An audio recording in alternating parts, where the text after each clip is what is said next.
They were creamy white in color and consistent in size and relation to each other. I got out of the car.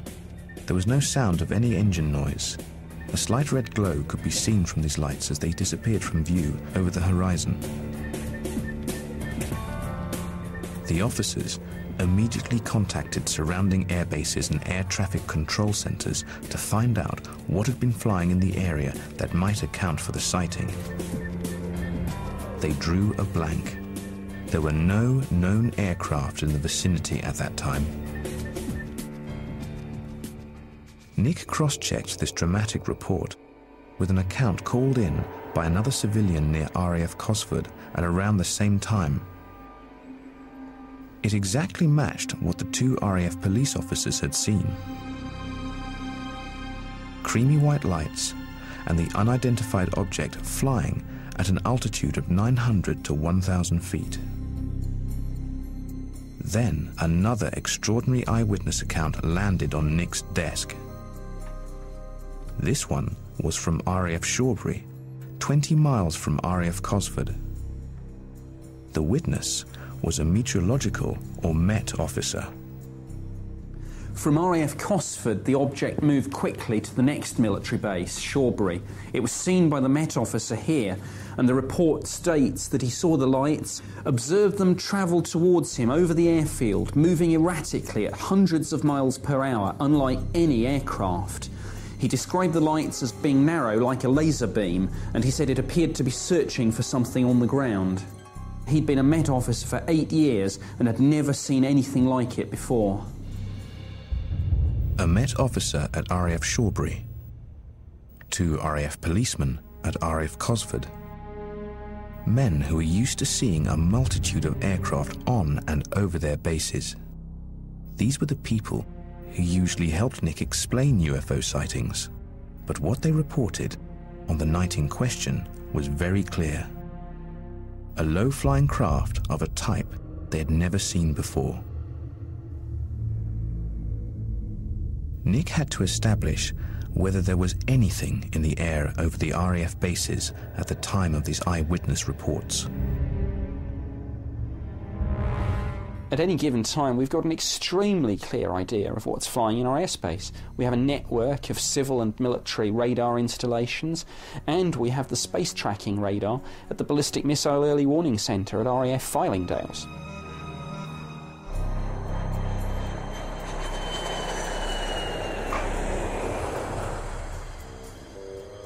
London's Central Air Traffic Control Centre at West Drayton had radar records that clearly identified an aircraft over RAF Shawbury.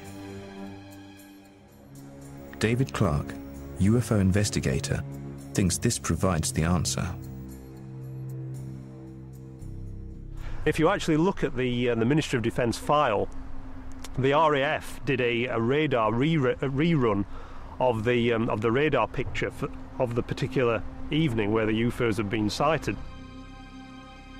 The result that came back from West Drayton actually identifies an aircraft overhead at RAF Shawbury at exactly the time. It's there in black and white in the file. 2:40 AM or 1:40 Zulu time at Shawbury, aircraft overhead, squawk. So presumably this UFO was actually talking to air traffic control. This document here sets out a picture of the aerial activity that evening. I had gone to the air traffic control specialists and asked for a breakdown. What had been flying that night? Here it is, item by item. So we were able to have a look at this and see whether anything here might explain the UFO sightings. This line entry here is particularly interesting because it does talk about an aircraft overhead Shawbury. However, the crucial piece of information is in the last 3 digits. That's the flight level. And what this shows is that the aircraft was at a height of 20,000 feet. 20,000 feet was not what the 2 RAF policemen at Cosford or the Met officer at RAF Shawbury described seeing. They put the UFO at an altitude of around 1,000 feet.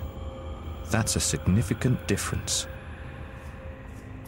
An aircraft at 20,000 feet would be difficult, if not impossible, to describe clearly.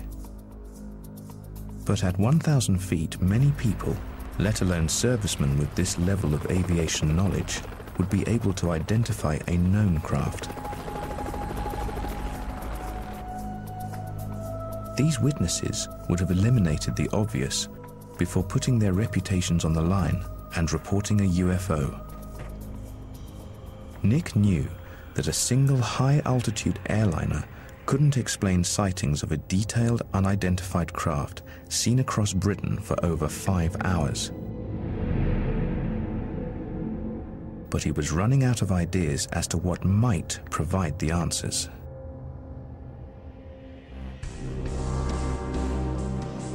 Nick Pope had one final possibility. Could this mysterious craft have been some form of top-secret prototype aircraft, unknown to even Air Force personnel?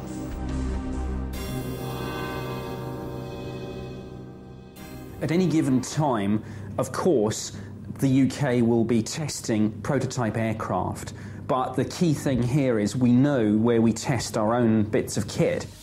If something had been seen and reported as a UFO, we would have simply been told, look, this is one of ours, there's no need to look any further. Prototype aircraft, or black projects as they're called, have been the cause of many cases of alien mania. Before they were revealed to the public, America's B-2 stealth bomber and the F-117 stealth fighter aircraft were often reported as UFOs. The extreme secrecy surrounding the development and testing of prototype military aircraft fuels the conspiracy theorists and those who want to believe that we are not alone. But Nick Pope was neither of those, and as the man running the MOD's UFO desk, he could ask a serious question in the right places. Did Britain have a test aircraft over RAF Shawbury and RAF Cosford on the night of March the 30th, 1993? The answer he got back was no. That left only one other possible line of inquiry. Could a foreign government have been flying covert tests of a new aircraft over British Air Force bases without permission?